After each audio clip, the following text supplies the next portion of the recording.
So yay, second video of the day. Pup is at the groomer's, getting his bath, and I'm glad for that, like I said. And then I thought about it because I remembered that Marvel had their Marvel Studios Disney Plus commercial on the Super Bowl. And I watched that, and I guess it kind of got me thinking about some of the shows that seem like they're going to be coming out. Now, I admittedly have a bias against Marvel, but that doesn't mean that I don't give Marvel a chance, because there are some series that I really did enjoy from Marvel. I did enjoy Iron Fist. I did enjoy Cable. And I think I had a couple of other Marvel series that I didn't mind reading in comic book formatting. I've seen very few of the Marvel movies, but that's because I'm a weird moviegoer anyway. And if it doesn't look like it's going to entertain me, I don't care how popular it is with everyone else. I'm just not going to go.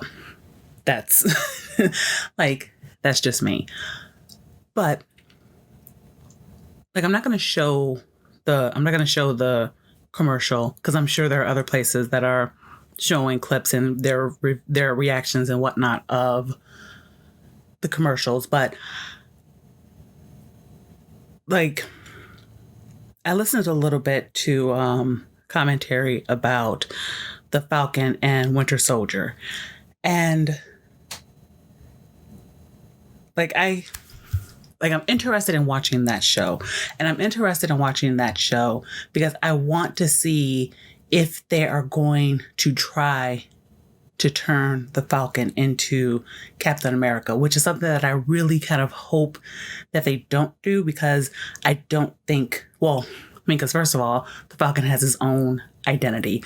And it's one of those things, like, I myself do not pay for Disney Plus, but I have a brother who's got kids, and I've got a mom who loves her grandkids. So they both have Disney Plus subscriptions, and I will gladly borrow off of them in order to see these shows when they come out.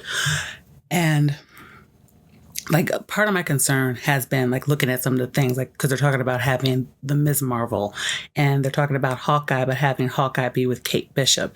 And it has been part of my worry about what phase 4 of the Marvel Universe is going to be with Marvel Studios, because I have a feeling that they're going to try to keep pushing a lot of these things. And I do feel like Falcon and Winter Soldier is going to be, I guess, part of that first kind of thing to see what they can get away with. Now, I know that they're planning to do a Falcon and Winter Soldier comic book. And my hope is that, I'm going to assume I'm going to assume that because they're saying the Falcon, that they're going to keep the Falcon's identity, the Falcon.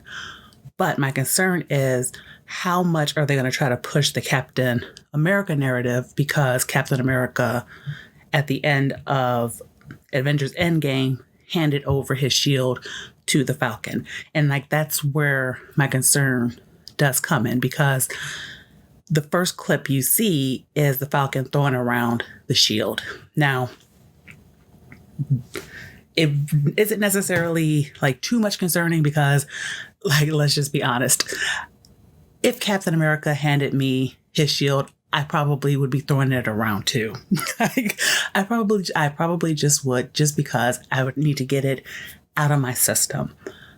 But then I think that, being someone who had my own identity, as the Falcon has his own identity, I think, I would put it in the closet and kind of keep it there, sort of as, sort of like a reminder of your friend, but not, relying on that to now become your new identity. And, it's I know they've been backtracking on the Lady Thor thing, and and I know they're it's they're playing weird games now, and you're starting to see a lot of mess and whatnot, because you can see you can see where they want to go on Marvel, but they know that they can't push too hard, or I think they think that they can't push too hard, but you can see kind of where they want to go and who they want to focus on and who they want, people to attach themselves to and whatnot. So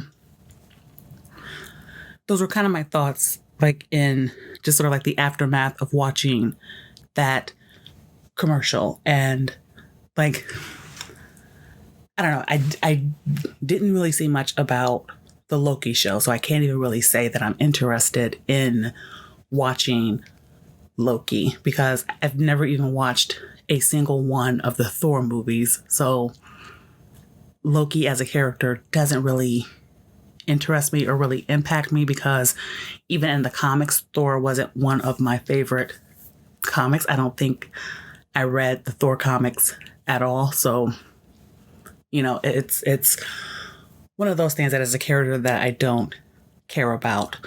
The WandaVision, I don't know. Like, I don't know what that is going to be. And I think it's that not knowing thing that probably interests me, because you have it where it's sort of like almost TV show like, where you have it, they're doing that kind of jump from 1950s to 1970s to 1980s to modern day.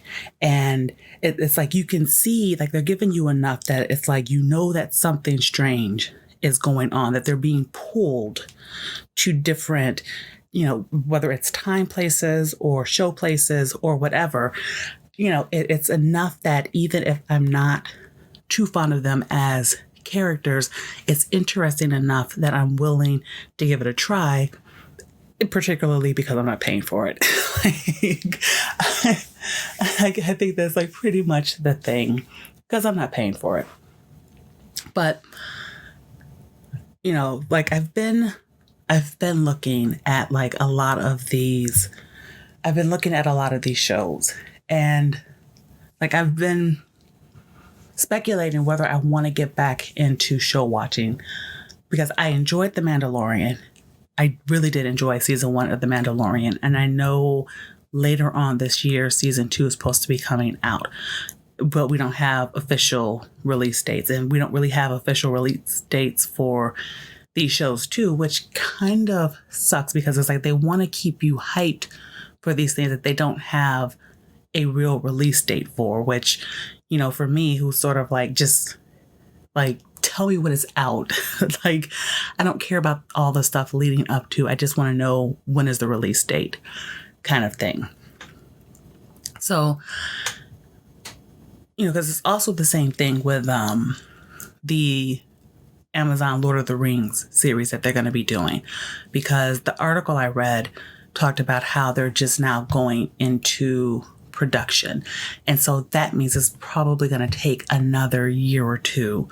And like, that really kind of sucks, because it's like you're advertising these things so far in advance. And like, I don't want to get all businessy and stuff like that, but this thing of like, companies shouldn't do that, because it doesn't actually drum up as much interest as I think they think it will, because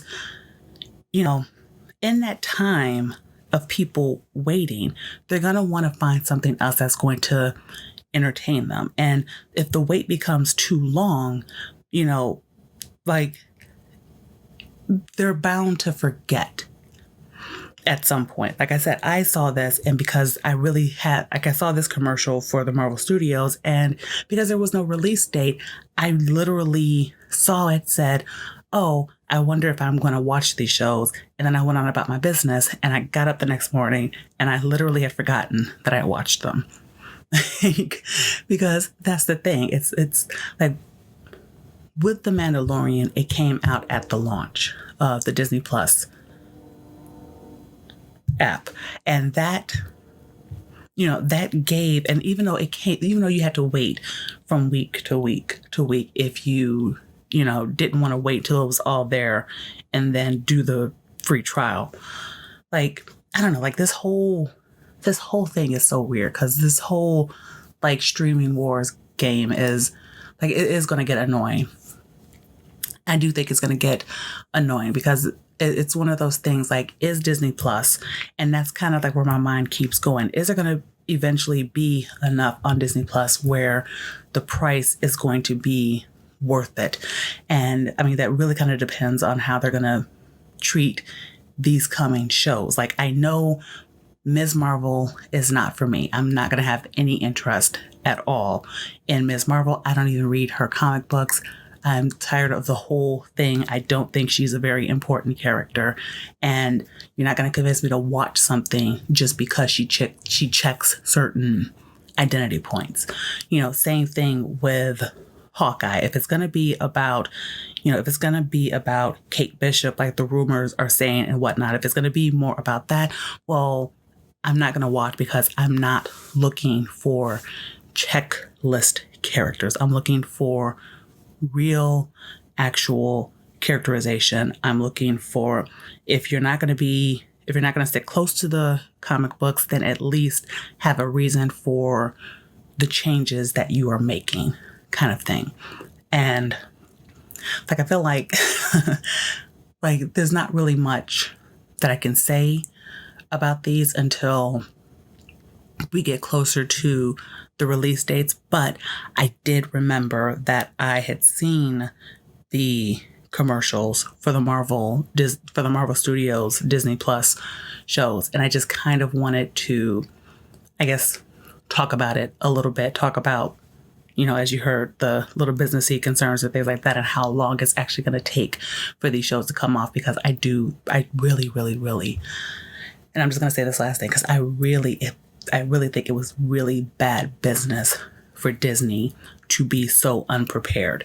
And I say that too because I've been watching the Clownfish TV, they're kind of like streams of being at Galaxy's Edge. And it's sort of like, like this thing that Disney is doing where you are giving people half, or not even half of what they're looking for. You're giving them so much less than you're trying to charge them.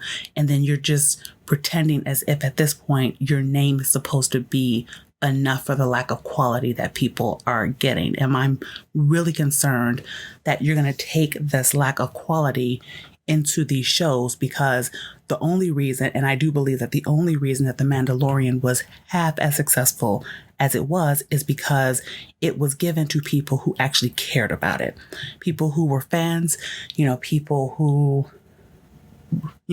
had invested themselves in the lore. And it probably, and it is one of those things where it's like, I don't know if it is that it's just that good, or if it was that I was so, upset with the Disney Star Wars trilogy that I was willing to take anything that had a cohesive story. But the fact remains, you could tell the people who did The Mandalorian cared about The Mandalorian. And now you have the Obi-Wan series thing where Kathleen Kennedy has her hands back in that. And now you're seeing nothing but mess. And, like some of the things that I've heard, with Kevin Feige and things like that, of where he wants to take this next phase, it's not making me feel confident in Disney. And I already have a severe lack of confidence in today's Disney.